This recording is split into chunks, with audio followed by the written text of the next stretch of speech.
Hey, what's up guys? This is Anthony from Anthony's Customs, and for this review, we are looking at the DC Collectibles DC Essentials Knightfall Batman, which is probably, I like a lot of Batman designs, but this particular color scheme is probably my favorite.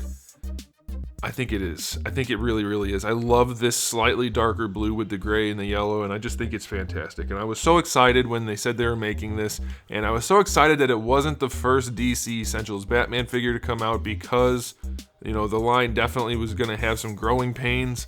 Did they grow out of those growing pains is the question, and to some degree the answer is yes, but to some degree the answer is still no, they didn't. They still have some weird issues going on. It's a conundrum of a line, really. I don't think it's any mystery or there's any debate, really, that this line is riddled with proportional issues. Almost every figure in this line has exceedingly long arms and skinny torsos and big legs, and it's just kind of weird and off-putting for most figures. Some of them look fine. This one's somewhere in the middle. It's not by far the worst. It's not the best. So we're going to talk about all of that stuff, so let's go ahead and get it off the stand and take a closer look. And this guy stands just about 7 7 1/8 tall to the top of his head, not counting his ears, which makes him just over 18 centimeters. It's pretty darn close. And if you're wondering about scaling with other 7-inch scale figures, I think it's only fair, these are at a very similar price point and they are in the same scale, it's only fair to compare these two figures. This one's the DC Essentials, DC Collectibles one. This is the DC Multiverse McFarlane Toys one. No matter what is wrong with this one, it is infinitely better than this one. Objectively, there is no debate. There is no debate. It is not up to personal preference. You cannot like this more than this. It is not allowed. I decree it. Does that make sense? I don't know. Decree it? Can you decree something? Or decree is something? Doesn't matter. Let's talk about this one. There's a lot to like about this figure. First of all, they did a pretty good job with the organic sculpting. The anatomy, there's definitely some weirdness to him, like his pecs are very narrow, and that's actually the biggest problem with this figure. In fact, I'll do a little bit of quick Photoshop to give you guys an example of how it could have looked so much better very easily. But he definitely has some weirdness, but all in all, the anatomy is pretty nice looking. Like the individual muscle groups are mostly pretty well done, reasonably well done. So I guess that's pretty good. I think they did a decent job with the cape. Definitely could be a little bit more capey, but I don't think that's really the cape's issue so much, because if he had slightly bigger shoulders and a broader chest, it would have given the cape that look.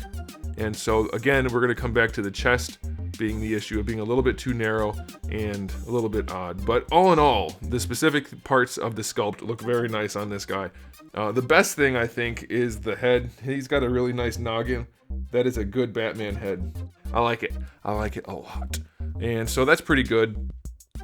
Yeah, sculpt-wise, it's pretty good. We'll get to the proportions in the Photoshop image, but I'm not going to harp on that too much because it's still overall pretty solid. As far as the paints go, we don't have a lot of paint, really.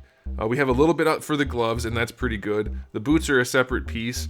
This part, they didn't sculpt the trunks on his legs. That's just painted, and it really makes the figure look bad. Oh man, it just looks so cheap because there's barely any of it there even. Like it doesn't even go down to the bottom of the special place area. You see how it cuts over and then down? It should be, if it's lined up, even curved, it would look so much nicer. But it's not painted properly and it's not sculpted, so that kind of blows. The Bat logo, that's a pretty important feature. It's a little bit transparent. The yellow is not opaque enough, and there's kind of like a chunk of paint on mine, which I'm very afraid if I touch it, it's going to flake off and it's going to have a big gray spot. So that kind of sucks. But otherwise, the paints are just the face. So the face, like we already talked about, looks pretty good. And so that's okay. I like the eyes overall. The mouth has a little bit of color to it. So aesthetically, it definitely has some issue. Just mostly because this Batman wasn't ever drawn particularly slender. I mean, there's like a couple spots here and there where you could argue that it was based on that, and he's kind of slim, but this guy's just a little bit weird proportionally speaking. Still, I'm gonna give it a 7. I think it looks pretty good, but having this here and the proportion issues, I mean, you could argue an 8. I could see an 8. If you wanted to say 8, then I'd give you an 8. But he still has lanky arms and a weird chest, so definitely a little bit strange. Now, as far as accessories go, if you're not familiar with the DC Essentials line, what it means is you essentially get nothing but the figure. And I guess that's okay, but I don't understand why that's a thing. Because, like, they're not offering anything more in terms of quality, yet you're getting less and paying the same price. So it's a strange line, so you get no accessories. Now, as far as articulation goes, let's just go through it. The head, does it lean? Not really. You can kind of force it, but it doesn't really go anywhere, so that kind of sucks. It rotates. That's fine. Does it go forward and back? Yes, it goes forward and back really well. That is nicely done. That's pretty good. I don't know why they seated it in there. So look, why do companies do things that are dumb? Look in here. Can you see in there? You see how deep that joint is? So what that means is the pivot point is all the way down here in the neck, and that's why when you lean the head forward, you get this disconnected look. That's why the head looks like it's not connected to the neck anymore. That is just such a bad design. The joint needs to be in the center of the round part of the neck. So imagine that the curve of the top just wrapped all the way around to make a circle. The center of that is where the pivot point should be. That's not the way it is. So that's pretty weird. But you do get decent enough range out of it, so I guess that's okay. It's definitely limited. The cape is not connected, actually, so you'll have a little bit of extra play in the shoulders, which is good. Let's see if the shoulders work.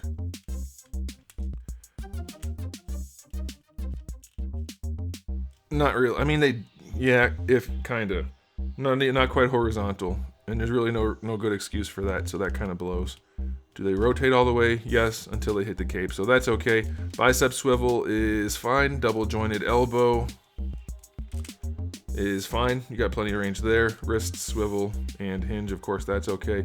One of the reasons these arms look too long is they sculpted the forearm and they didn't account for the fact that the wrist was going to be on there, so they made the wrist on the hand just a little bit, but didn't set the arm back at all, or recess the hand in the forearm at all, so you end up with that really long, skinny looking forearm, which is not great. Alright, ab crunch. In the unboxing video, we talked about this briefly. It does go back, though there's really no sculpt work in there, so he doesn't have any abs. It's just kind of a weird situation going on there. Leaning forward, it does work, and that's pretty good. Waist twist, it works, but the belt doesn't get out of the way, so you kind of have to just flex the belt, which isn't terrible, but you're not going to get a ton of range out of it. So not quite even 45 degrees of rotation. Now for the hips, they go pretty far forward, pretty much all the way. That's good. They go back just a tiny bit and out to the side, pretty much all the way. So that's fine. I like that. I just don't understand why they didn't sculpt it. That's okay, I guess. Thigh swivel is fine. Double jointed knees, fine. Boot twist is there if you really want it. I don't know why it's there. You have no need for it with a ball hinge ankle. Makes no sense, other than they needed a separate piece, which I guess is okay. But the sculpt is pretty, like I can stick my whole fingernail in there, so that's a little bit questionable. And then we have ball hinge ankles, which give you plenty of range in every direction. So, actually it's pretty solid. There are definitely a few hang-ups here and there with some issues, but the articulation's fine. I'm gonna give it overall an 8. And so it's time for the final verdict. This figure is really close to being really, really good. If they had just spent a little bit more time with the anatomy, adjusting the head size relative to the chest, or at least adjusting the chest size relative to the rest of the body, particularly the legs. You need big legs on a superhero or they look weird, but you also need a big chest or everything looks weird. Big chest and broad shoulders help a lot. This guy still looks pretty freaking good. The more I look at it, the more I like it. I think you guys are gonna like it for sure. So I'm gonna give it a final verdict of 8. It's definitely not perfect. It needs a little bit of work on it, but it is still pretty darn good. From certain angles, it looks really nice. So yeah, I'm gonna recommend it. I think it's pretty cool. I think you guys will like it. So there you go, guys. Thanks for watching. If you enjoyed this video, please do give it a thumbs up. If you didn't, that's okay, but you probably should subscribe because I have new videos up just about every single day, and thousands already on the channel, so make sure you come back for all of that, and in the meantime, keep collecting.